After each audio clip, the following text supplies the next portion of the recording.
네, 여러분 안녕하세요. 방구석의 히키남이에요. 정말 오랜만에 왔습니다. 새해가 된 지 분명히 얼마 안 된 것 같은데 벌써 4월이 다가오고 있습니다. 날씨가 따뜻해지고 있는 거를 지금 피부로 느끼고 있는데 저번 주에 대구 같은 경우에는 벌써 벚꽃이 피고 있더라고요. 그래서 예쁜 벚꽃을 보면서 우리 귀여운 조카들과 같이 뛰어놀았어요. 첫째 조카 같은 경우는 올해 초등학교를 들어가게 됐는데 정말 빠르게 크고 있는 것 같아요. 어서 이 모습을 제 눈에 많이 담아둬야 되는데 함께 있을 수 있는 시간이 별로 없어가지고 늘 아쉽더라고요. 벚꽃이 피었다지만 아직 만개하는 정도는 아니고 일주일 전이었으니까 지금쯤은 만개일까? 저 같은 경우는 벚꽃 구경을 매년 하는 편인데 서울에선 어디서 해야 될지 잘 모르겠더라고요. 어디서 해야 사람 없이 한적하게 즐길 수 있을까 잘 모르겠습니다. 별로 사람 많은 걸 좋아하지 않았어요. 그리고 최근에 제가 이사를 가기 위해서 집을 내놨습니다. 제가 처음 서울로 올라올 때 짐 정리만 한 2주 동안 한 것 같은데 지금은 서울에서 한 2, 3년 살다 보니까 짐이 엄청나게 불어나가지고 이번엔 정리가 얼마나 걸릴지 가늠이 되지 않습니다. 이 맥시멀리스트의 삶도 정말 쉽지 않네요. 제가 서울에서 좀 변두리 쪽에 살고 있는데 좀 먼 곳으로 출근할 때는 아니면 먼 곳으로 오디션 볼 때는 한 대중교통으로 2시간까지 걸리는 경우가 있어가지고 늘 서울 중심부로 가고 싶다 생각했었거든요. 물론 그 시간에 뭐 셜록 홈즈 오디오북 리딩을 하면서 시간을 보내고 있긴 한데 아무래도 밖에서 읽다 보니까 집중도 안 되고 또 중얼중얼거리면 주위 사람들 눈치도 보이게 되고 그래가지고 별로 효율은 없는 것 같아요. 그래서 제가 그간 준비한 이번 셜록 홈즈 오디오북은요, 은퇴한 물감 제조업자라는 에피소드입니다. 제가 평소에 셜록 홈즈 단편선이 끝나간다 말만 했지 이제 정말 끝나가고 있어요. 지금 말고 다음으로 올라갈 편이 아마 단편선의 마지막 이야기 같습니다. 정말 몇 년 동안 셜록 홈즈 이야기만 읽어왔는데 끝날 때가 되면 정말 감회가 새로울 것 같아요. 전 이제 어떻게 살아가야 될까요? 네, 그러면 은퇴한 물감 제조업자 듣고 마음에 드셨다면 구독과 좋아요, 하고 싶은 말씀은 댓글로 부탁드릴게요. 그럼 시작하겠습니다.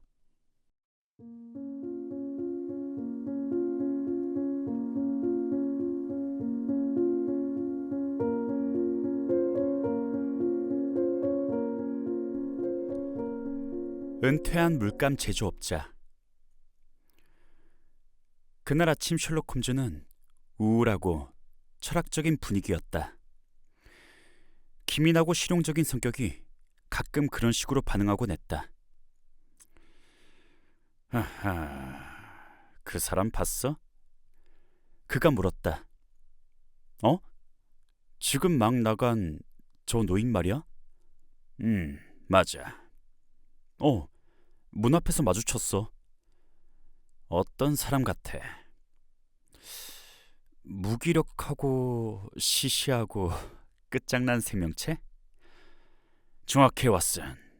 무기력하고 시시해. 하지만 인생이라는 게 다 무기력하고 시시한 게 아닐까.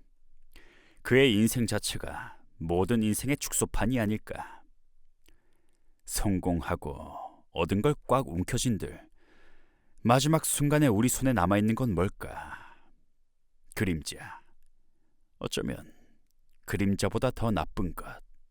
비참함. 그 노인이 사건을 의뢰했어? 뭐 그렇다고 할 수 있지. 런던 경시청에서 보냈대. 딱 의사들이 불치병 환자를 돌팔이 의사한테 보내는 시기지. 환자를 위해서 더 이상은 해줄 수 있는 게 아무것도 없고 무슨 일이 일어나든 이보다 더 나빠질 순 없다면서 말이야. 무슨 일인데?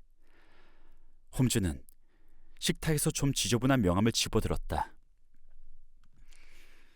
조사이어 엠벌리. 미술용품을 만드는 브릭폴렌 엠벌리사의 부사장이었대. 전에도 그림 물감 박스에서 그 이름을 본 적이 있을 거야.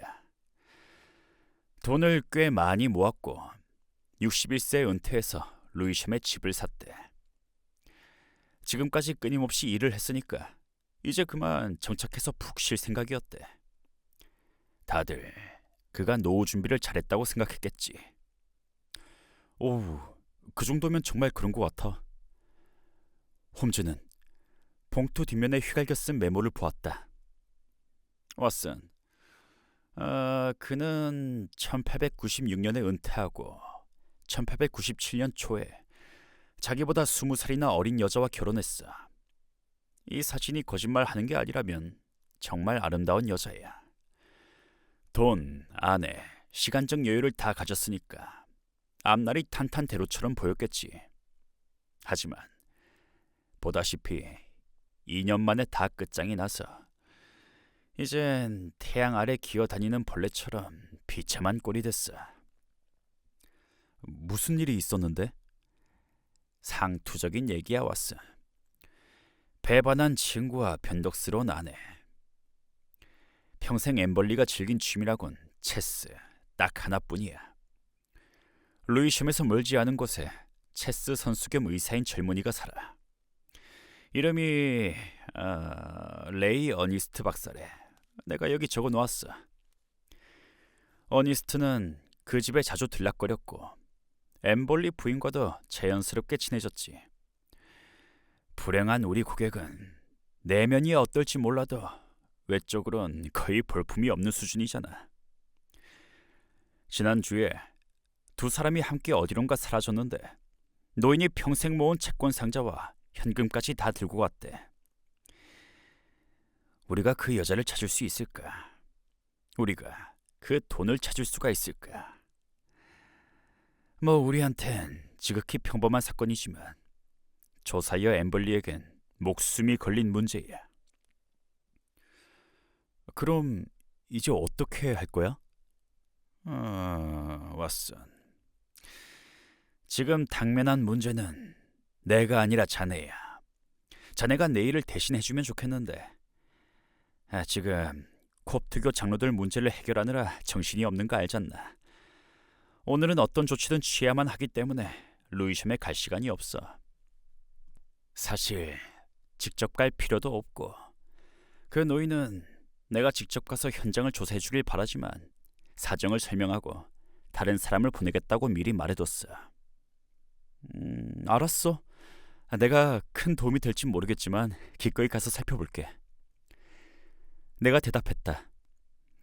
그렇게 해서 어느 여름날 오후에 난 루이숑을 향해 출발했다. 그땐 이 사건이 일주일도 안 되어서 영국 전체를 떠들썩하게 만들 줄은 전혀 상상도 못했다. 그날 밤 늦게 베이커가로 돌아온 나는 내가 조사한 내용을 자세히 설명했다. 홈즈는 안락의자 깊숙이 마른 몸을 파묻고 길게 누워 있었고 그의 담배 파이프에선 지독한 담배 연기가 동그라미를 그리며 천천히 피어오르고 있었다. 눈꺼풀은 마치 잠든 것처럼 느긋하게 감겨 있었는데 가끔 내가 말을 멈추거나 의심스러운 부분이 생기면 눈을 반쯤 뜨고 날 쳐다보았다. 그럴 때마다 난 그 밝고 예리한 회색빛 눈이 마치 칼날처럼 느껴져서 얼어붙곤 했다.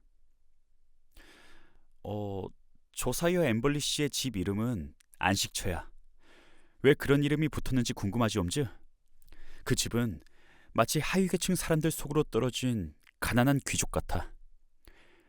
벽돌로 지은 단조로운 집들과 지방국도가 지루하게 뻗어있는 그런 동네 알지?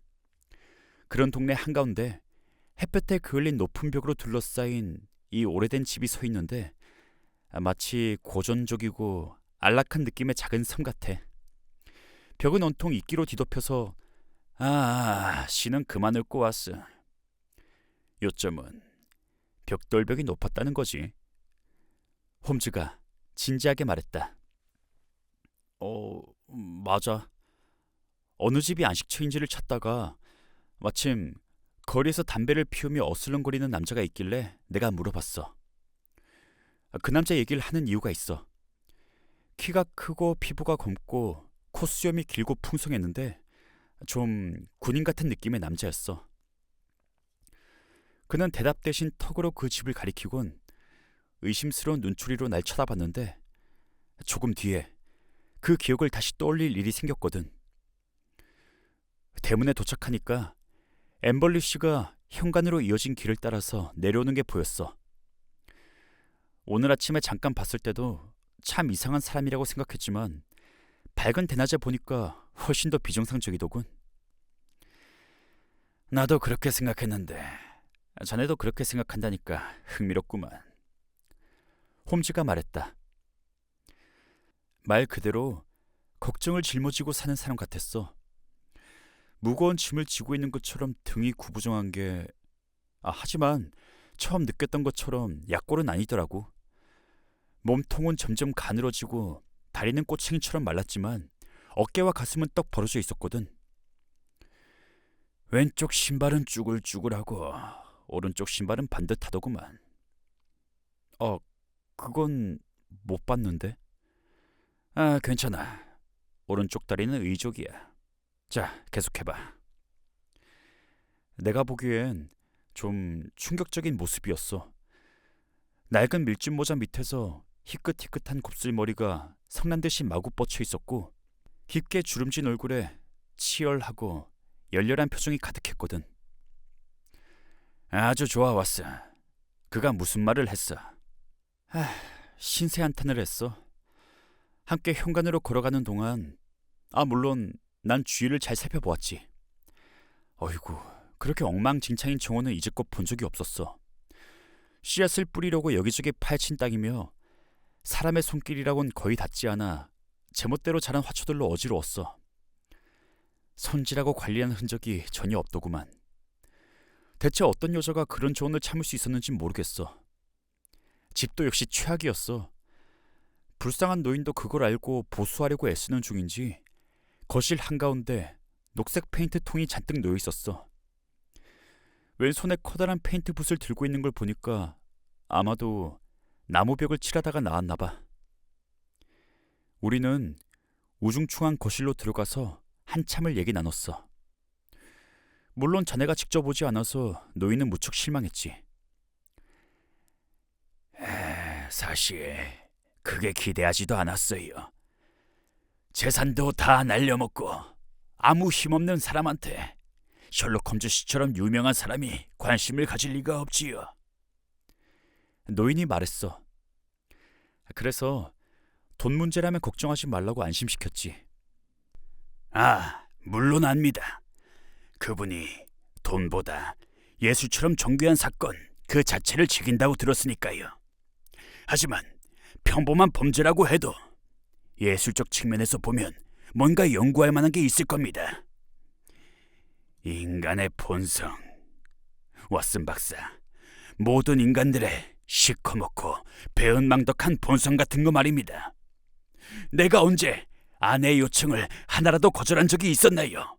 세상 어느 여자가 그렇게 애지중지 사랑을 받았을까요? 게다가 그 젊은이는 내가 아들처럼 여겼고 그래서 내 집을 마음대로 들락거렸죠. 그런데 그것들이 나한테 어떻게 했는지 보세요. 왓슨 박사님, 정말 너무나 끔찍한 세상 아닙니까?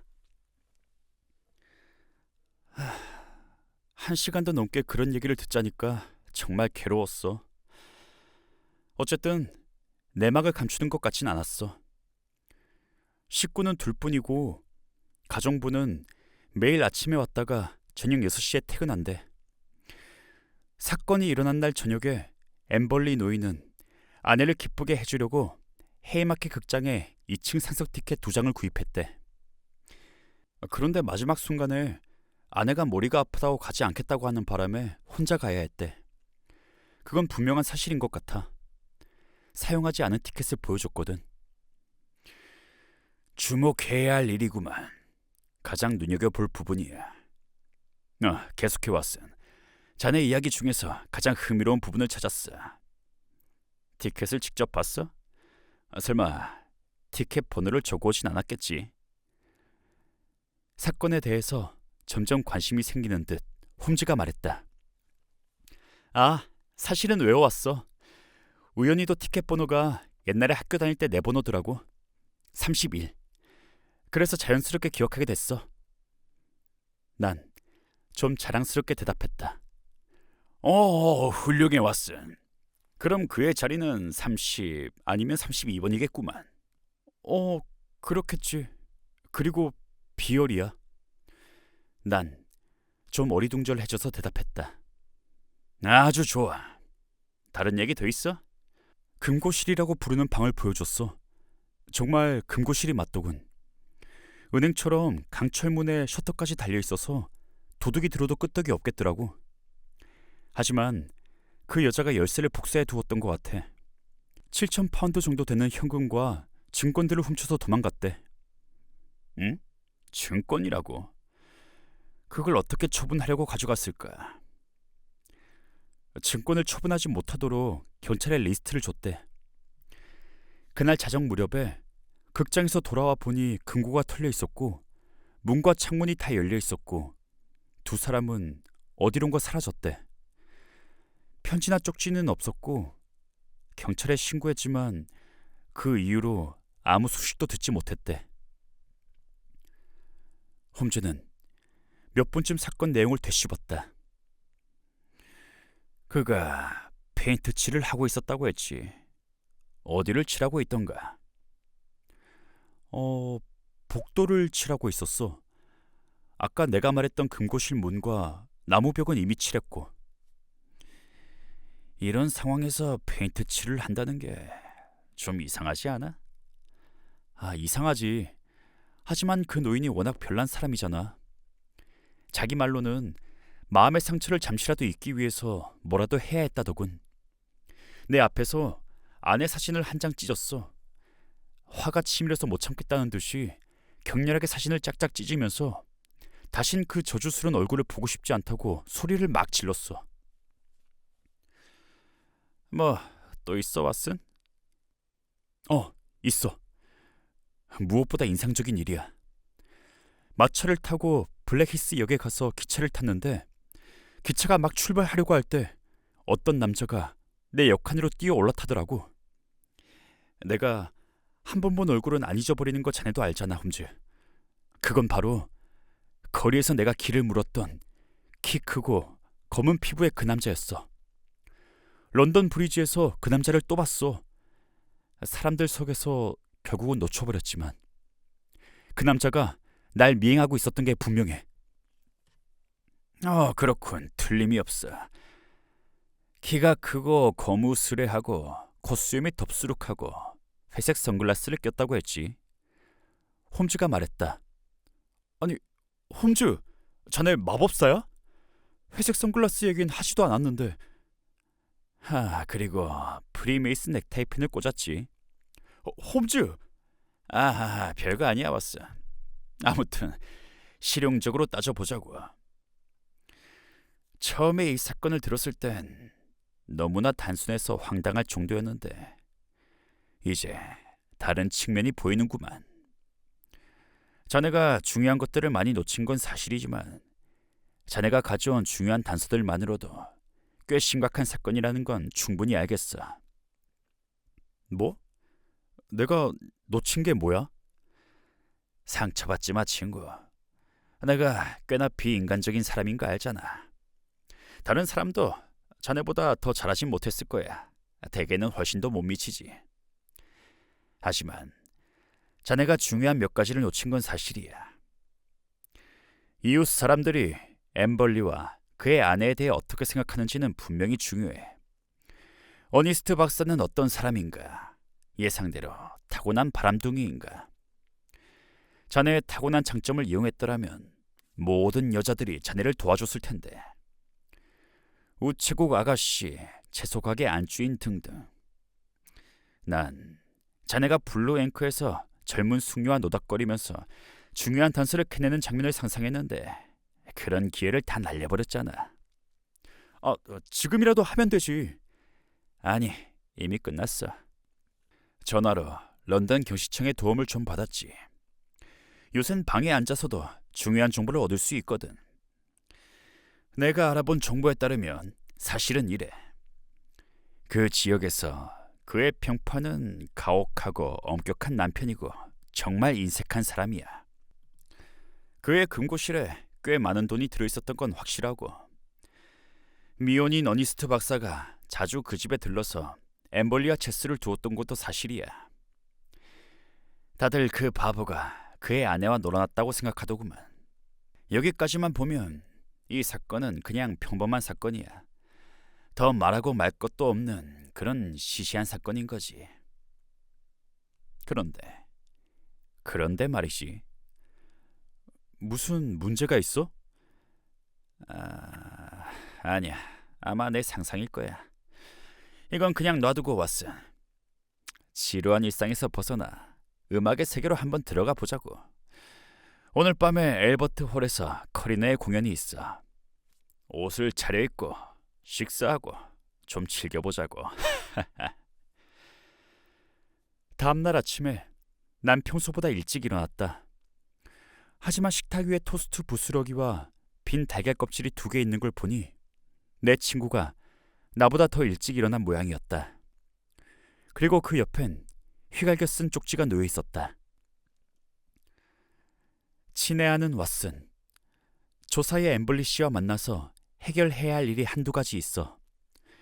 그래야 이 사건에서 손을 떼든 계속하든 결정할 수 있어. 그때 자네가 필요할 것 같으니까 오후 3시에 집에서 기다려줘. SH. 홈즈는 하루 종일 소식이 없다가 정해진 시간이 되자 집으로 돌아왔다. 진지하게 생각에 몰두한 냉담한 얼굴이었다.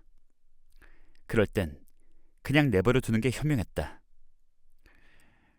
엠벌리는 아직 안 왔어? 안 왔어. 아하, 와 있을 줄 알았는데. 하지만 미처 실망하기도 전에 노인이 도착했다. 심각한 얼굴에 걱정스럽고 당황스러운 표정이 가득했다. 전보를 받았는데요, 함저씨. 대체 무슨 소린지 알 수가 없네요. 노인이 전보를 건네주자 홈즈는 그 내용을 큰 소리로 읽었다. 받자마자 즉시 올 것.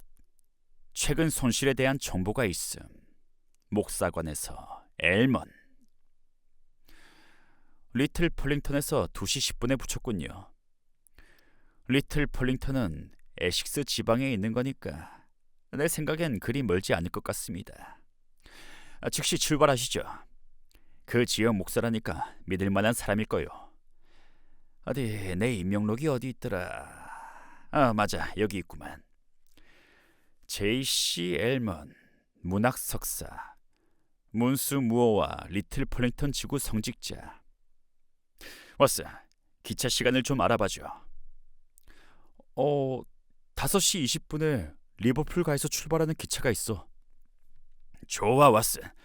자네도 같이 가서 엠벌리 씨를 도와줘. 분명히 이 사건에서 가장 큰 고비를 맞게 될 거야.